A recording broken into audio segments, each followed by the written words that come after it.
Howdy, everybody. Once again, coming to you from kind of a soggy middle of nowhere. It just got done raining, and it looks like it's really not done raining. So, the hunting blind's not going to get a bunch of attention this evening. I got to run the table saw a bunch. And I got the table saw over here under the shed.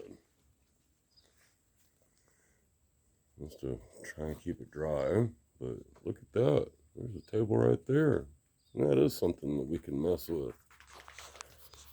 And I can give some tips, I guess. Well, I ain't giving y'all no tips. Y'all need to be giving me some tips. But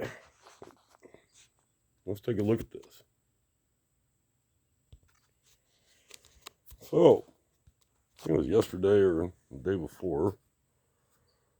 I cut off the bottom. This is going to be a table. It is a wire spool, and we're turning it into a table.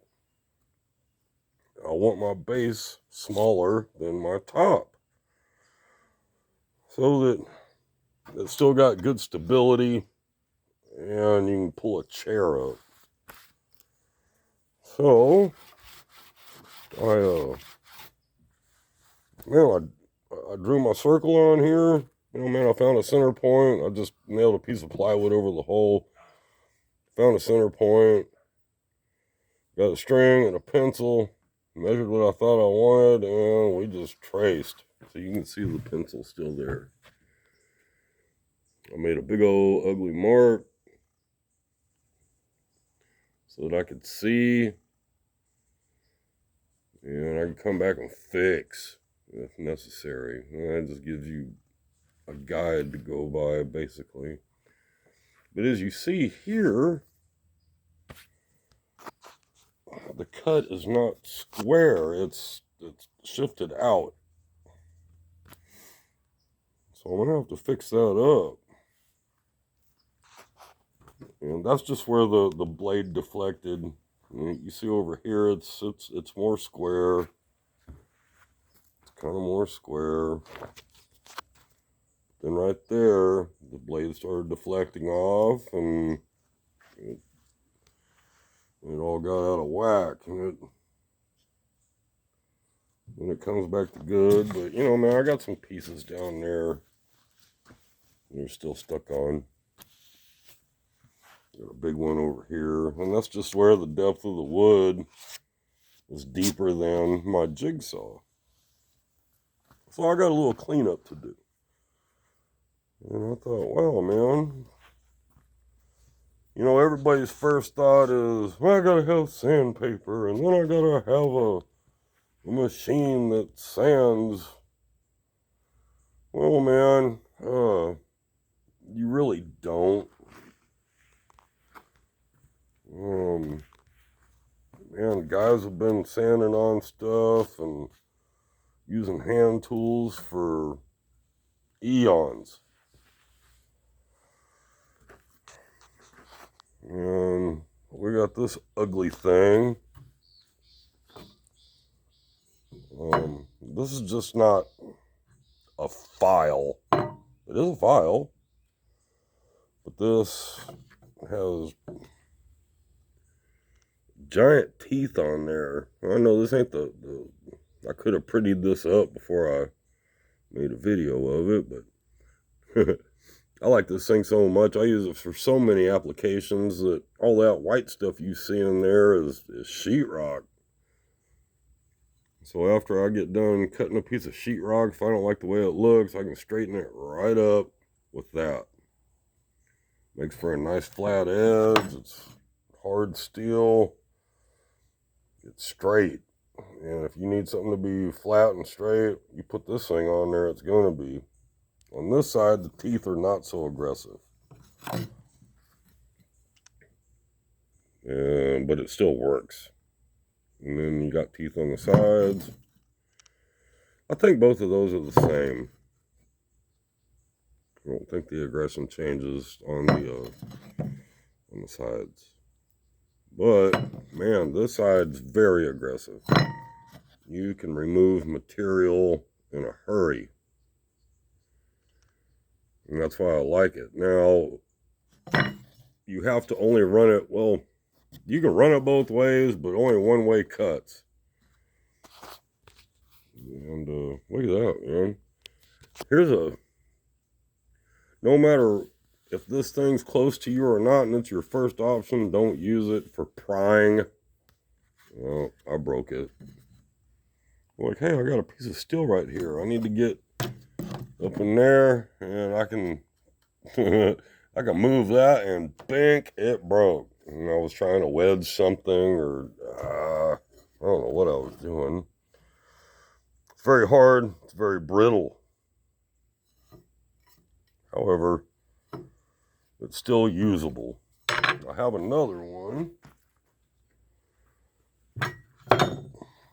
Here's another kind of, well, it's prettier, but it ain't better. Because as you can see, you don't get as much cutting surface because for some reason they decided to give you two directions.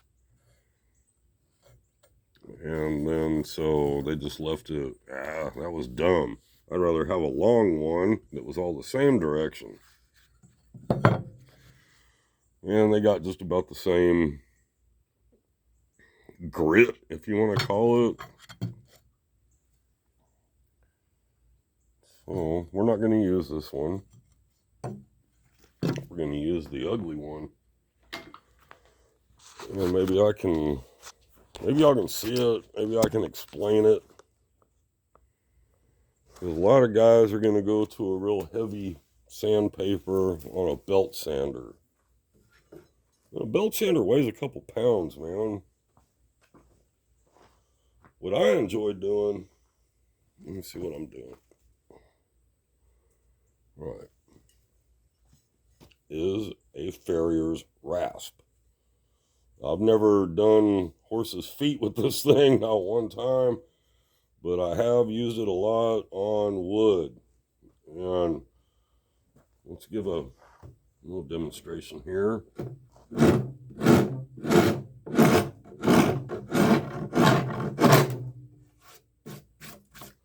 I know you can hear it working, but I just kind of get off to that edge. Let me do down here like I've been wanting to.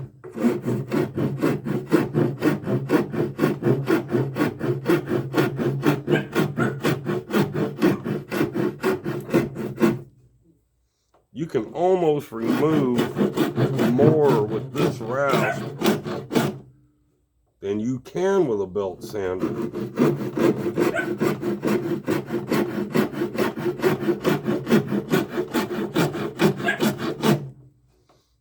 You know what I mean? You do a few strokes, you look at what you've done, and you can see if you're holding it at the angle that you want it at.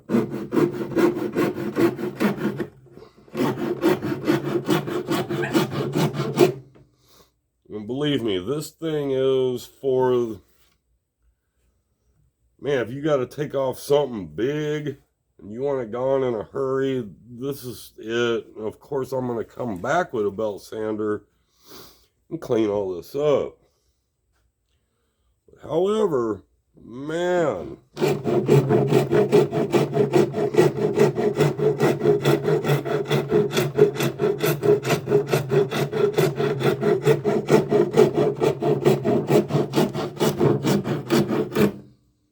this thing removes some material. I love it. It's one of my favorite tools of all time.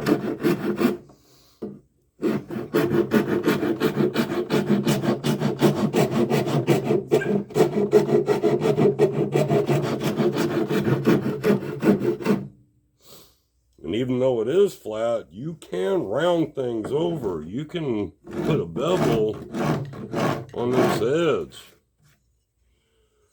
And you can come back with your not so aggressive side and clean it up. I think I'm going the wrong way.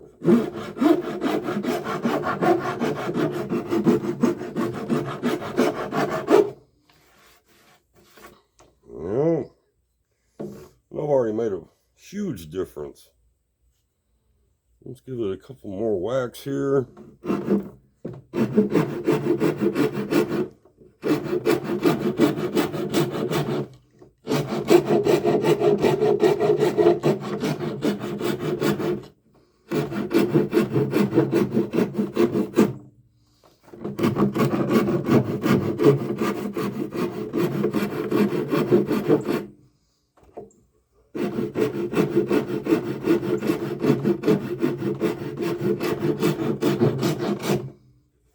Yeah. Well, I just did a lot right there. That wasn't too bad. So,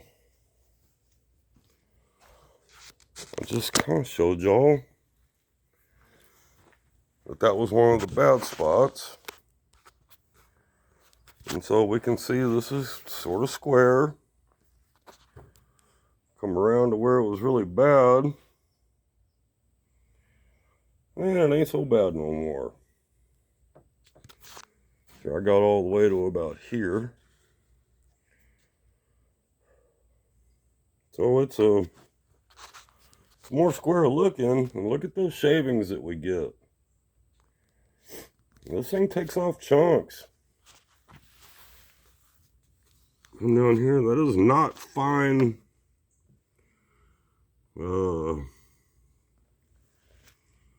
That's not really just a dust, man. Those are chunks. Kind of like, it looks like a,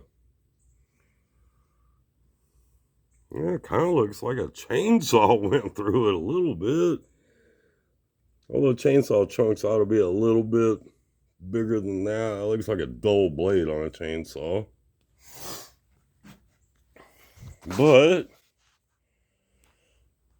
man, it gets right through it.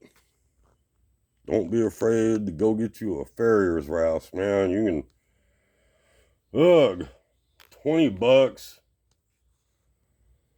versus $200. You're gonna work harder. But if you're young, man, it ain't gonna hurt you. It shouldn't hurt you. Y'all see this right here? This must be where I started over with the jigsaw, and it didn't get really deep enough, and it's just kind of ugly. Maybe I broke the piece off while messing with it. Let's see what it takes to clean that up real quick.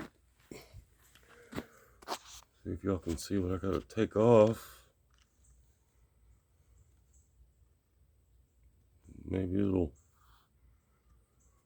no, it's not gonna focus for me. Well, anyway, I think y'all got a good idea on what was going on there.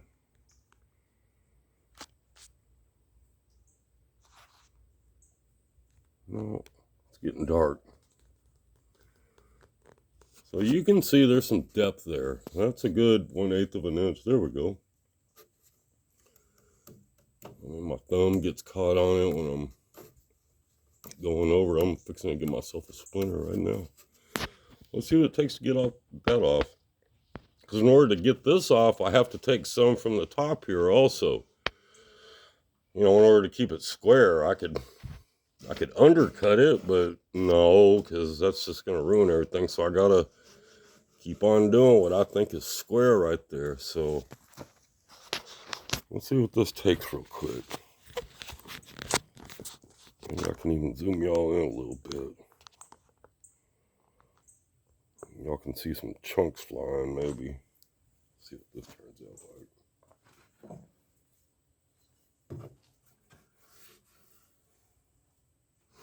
No, I can't see where I'm going. All right, we're right here.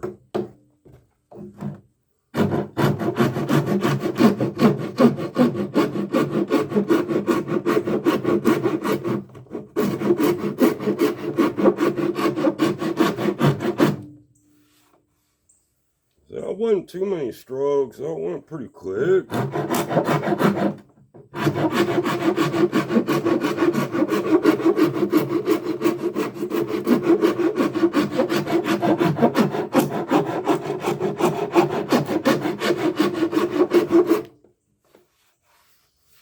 So yeah, think it's gone. Nah, I got a little more to do right there.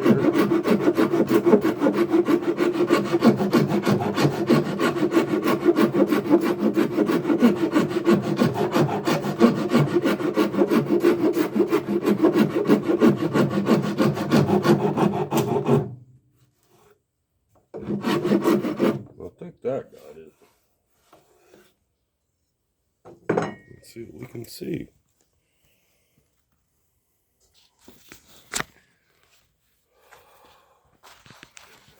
So we were working right on this area. As you see, it's gone. And that little divot, I think it was right here. You see it's all cleaned up on the bottom. It's all cleaned up going up. And the top got as much work as the bottom did, so yeah, man. Farrier's rasp. You ought to be able to get one at any hardware store. And especially if you don't live smack in the middle of the city. You get on the outskirts a little bit, where you see people got horses.